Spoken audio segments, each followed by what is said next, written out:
àjọ̀dún ayọ̀. Àjọ̀dún ayọ̀ fún yín. For she's a jolly good fellow. For she's a jolly good fellow.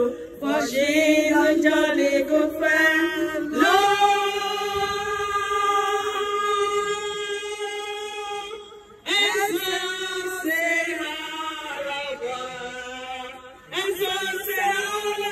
Hooray! She's a jolly good fellow. She's a jolly good fellow. She's a jolly good fellow.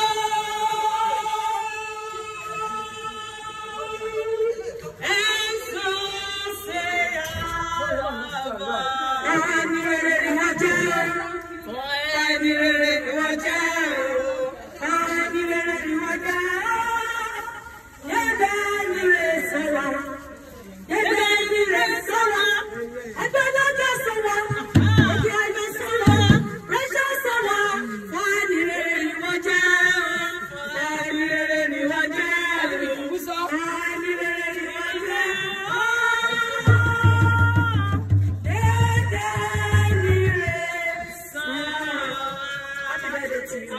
Hip, hip, hip.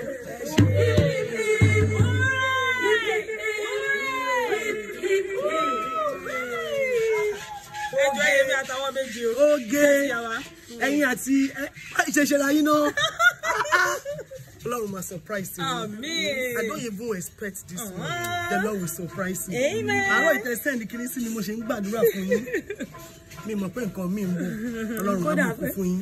Ọlọ́run á wà pẹ̀lú yín. Gbogbo Ọlọ́run á dájú lórí ayé yín. Ẹ̀yin dààmú. Lórúkọ Jésù ẹ̀yin àti Precious èṣù ní dà yín. Ẹ̀yin rí dààmú. Ibi tó ti ń náwó ẹ̀yin nájú rẹ̀. Níbi tó ti ń rìn ẹ máa fò yín.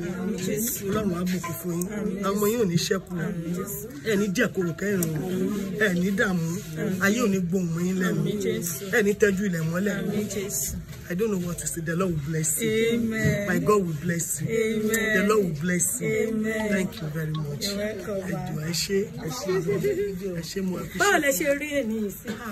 Báwo lẹ ṣe fi? Oh my God, what am I going to say again? This is wonderful, so great, so wonderful, so beautiful. Ẹ bó ṣe lanú lẹ̀ ni pé ẹ gbà mí. Nígbà tẹ́ rí wa báwo lẹ ṣe? Bẹ́ẹ̀ni. Ṣé ẹ kò mú kò lọ́wọ́? Àbí ẹ wò pé kí lè léyìí? Pé ẹ lè ṣe ń wọlé báyìí fún mi, mi ò expect torí pé mi ò sọ fún yín. Ẹ̀dẹ̀ wá yà mí lẹ́yìn múnú mi dùn, ọ̀run amúnú yín dùn. I don't know what to say again, just to say thank you. Thank you.